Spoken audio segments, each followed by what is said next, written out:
Chapter 36. Bezalel and Oholiab, and every craftsman in whom the Lord has put skill and intelligence to know how to do any work in the construction of the sanctuary, shall work in accordance with all that the Lord has commanded. And Moses called Bezalel and Oholiab and every craftsman in whose mind the Lord had put skill, everyone whose heart stirred him up to come to do the work. And they received from Moses all the contribution that the people of Israel had brought for doing the work on the sanctuary. They still kept bringing him free will offerings every morning, so that all the craftsmen who were doing every sort of task on the sanctuary came, each from the task that he was doing, and said to Moses, "The people bring much more than enough for doing the work that the Lord has commanded us to do." So Moses gave command, and word was proclaimed throughout the camp, "Let no man or woman do anything more for the contribution for the sanctuary." So the people were restrained from bringing, for the material they had was sufficient to do all the work and more. And all the craftsmen among the workmen made the tabernacle with 10 curtains. They were made of fine twined linen and blue and purple and scarlet yarns, with cherubim skillfully worked. The length of each curtain was 28 cubits, and the breadth of each curtain 4 cubits. All the curtains were the same size. He coupled 5 curtains to one another, and the other 5 curtains he coupled to one another. He made loops of blue on the edge of the outermost curtain of the first set. Likewise he made them on the edge of the outermost curtain of the second set. He made 50 loops on the one curtain, and he made 50 loops on the edge of the curtain that was in the second set. The loops were opposite one another. And he made 50 clasps of gold and coupled the curtains one to the other with clasps, so that the tabernacle was a single whole. He also made curtains of goat's hair for a tent over the tabernacle. He made 11 curtains. The length of each curtain was 30 cubits, and the breadth of each curtain 4 cubits. The 11 curtains were the same size. He coupled 5 curtains by themselves, and 6 curtains by themselves. And he made 50 loops on the edge of the outermost curtain of the one set, and 50 loops on the edge of the other connecting curtain. And he made 50 clasps of bronze to couple the tent together, that it might be a single whole. And he made for the tent a covering of tanned ram skins and goat skins. Then he made the upright frames for the tabernacle of acacia wood. 10 cubits was the length of a frame, and 1.5 cubits the breadth of each frame. Each frame had 2 tenons for fitting together. He did this for all the frames of the tabernacle. The frames for the tabernacle he made thus: 20 frames for the south side. And he made 40 bases of silver under the 20 frames, 2 bases under one frame for its 2 tenons, and 2 bases under the next frame for its 2 tenons. For the second side of the tabernacle on the north side, he made 20 frames and their 40 bases of silver, 2 bases under one frame, and 2 bases under the next frame.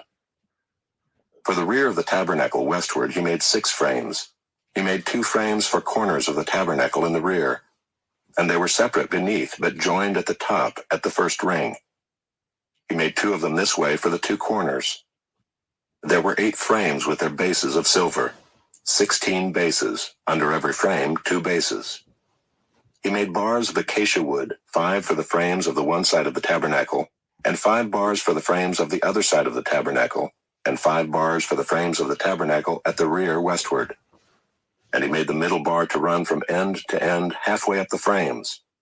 And he overlaid the frames with gold, and made the rings of gold for holders for the bars, and overlaid the bars with gold. He made the veil of blue and purple and scarlet yarns and fine twined linen, with cherubim skillfully worked into it he made it. And for it he made 4 pillars of acacia and overlaid them with gold.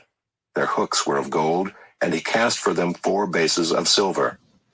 He also made a screen for the entrance of the tent of blue and purple and scarlet yarns and fine twined linen, embroidered with needlework, and its 5 pillars with their hooks. He overlaid their capitals, and their fillets were of gold, but their 5 bases were of bronze.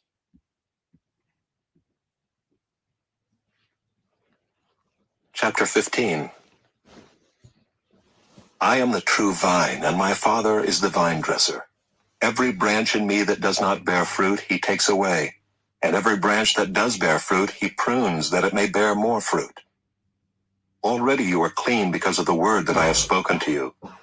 Abide in me, and I in you.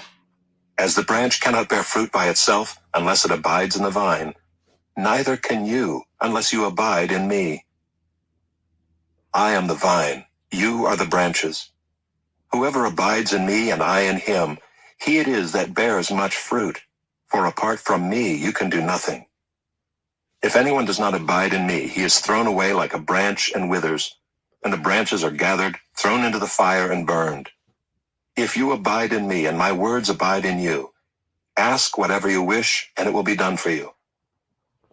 By this my Father is glorified, that you bear much fruit, and so prove to be my disciples. As the Father has loved me, so have I loved you. Abide in my love. If you keep my commandments, you will abide in my love, just as I have kept my Father's commandments, and abide in his love. These things I have spoken to you, that my joy may be in you, and that your joy may be full. This is my commandment, that you love one another as I have loved you. Greater love has no one than this, that someone lay down his life for his friends. You are my friends if you do what I command you. No longer do I call you servants, for the servant does not know what his master is doing. But I have called you friends, for all that I have heard from my Father I have made known to you. You did not choose me, but I chose you and appointed you that you should go and bear fruit, and that your fruit should abide, so that whatever you ask the Father in my name, he may give it to you. These things I command you, so that you will love one another. If the world hates you, know that it has hated me before it hated you. If you were of the world would love you as its own. But because you are not of the world, but I chose you out of the world, therefore the world hates you. Remember the word that I said to you, a servant is not greater than his master. If they persecuted me, they will also persecute you. If they kept my word, they will also keep yours. But all these things they will do to you on account of my name, because they do not know him who sent me. If I had not come and spoken to them, they would not have been guilty of sin, but now they have no excuse for their sin. Whoever hates me hates my Father also. If I had not done among them the works that no one else did, they would not be guilty of sin. But now they have seen and hated both me and my Father. But the word that is written in their law must be fulfilled. They hated me without a cause. But when the Helper comes, whom I will send to you from the Father, the Spirit of truth, who proceeds from the Father, he will bear witness about me. And you also will bear witness, because you have been with me from the beginning. Chapter 12. Whoever loves discipline loves knowledge, but he who hates reproof is stupid. A good man obtains favor from the Lord, but a man of evil devices he condemns. No one is established by wickedness, but the root of the righteous will never be moved. An excellent wife is the crown of her husband, but she who brings shame is like rottenness in his bones. The thoughts of the righteous are just, the counsels of the wicked are deceitful. The words of the wicked lie in wait for blood, but the mouth of the upright delivers them. The wicked are overthrown and are no more, but the house of the righteous will stand. A man is commended according to his good sense, but one of twisted mind is despised. Better to be lowly and have a servant than to play the great man and lack bread. Whoever is righteous has regard for the life of his beast, but the mercy of the wicked is cruel. Whoever works his land will have plenty of bread, but he who follows worthless pursuits lacks sense. Whoever is wicked covets the spoil of evildoers, but the root of the righteous bears fruit. An evil man is ensnared by the transgression of his lips, but the righteous escapes from trouble. From the fruit of his mouth a man is satisfied with good, and the work of a man's hand comes back to him. The way of a fool is right in his own eyes, but a wise man listens to advice. The vexation of a fool is known at once, but the prudent ignores an insult. Whoever speaks the truth gives honest evidence, but a false witness utters deceit. There is one whose rash words are like sword thrusts, but the tongue of the wise brings healing. Truthful lips endure forever, but a lying tongue is but for a moment. Deceit is in the heart of those who devise evil, but those who plan peace have joy. No ill befalls the righteous, but the wicked are filled with trouble. Lying lips are an abomination to the Lord, but those who act faithfully are his delight. A prudent man conceals knowledge, but the heart of fools proclaims folly. The hand of the diligent will rule, while the slothful will be put to forced labor. Anxiety in a man's heart weighs him down, but a good word makes him glad. One who is righteous is a guide to his neighbor, but the way of the wicked leads them astray. Whoever is slothful will not roast his game, but the diligent man will get precious wealth. In the path of righteousness is life, and in its pathway there is no death.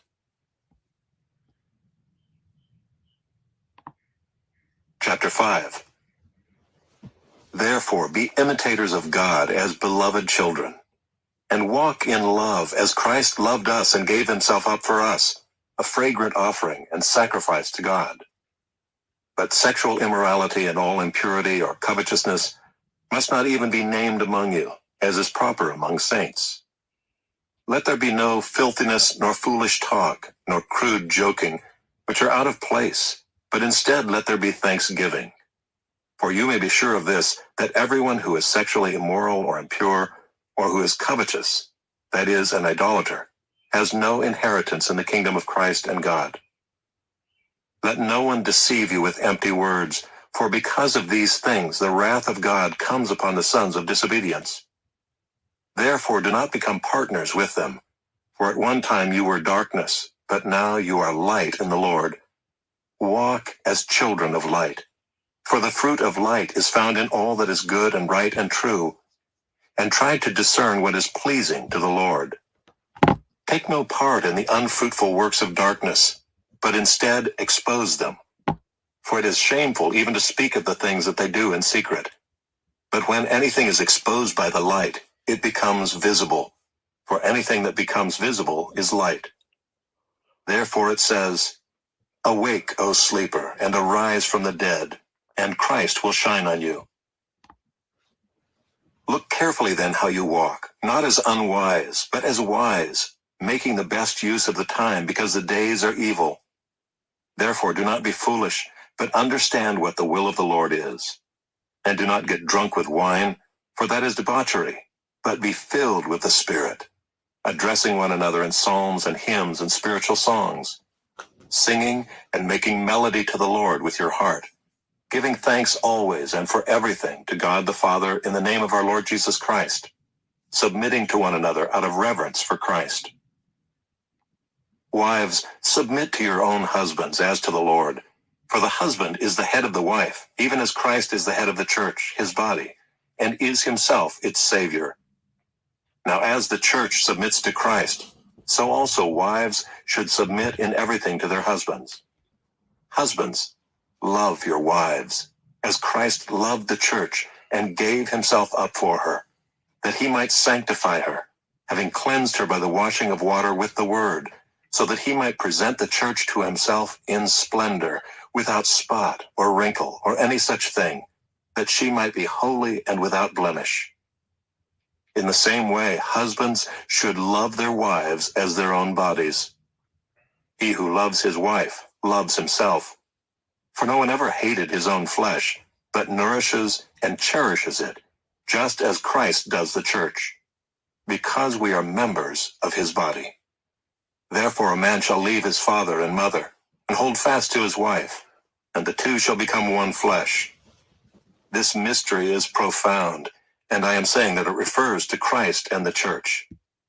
However, let each one of you love his wife as himself, and let the wife see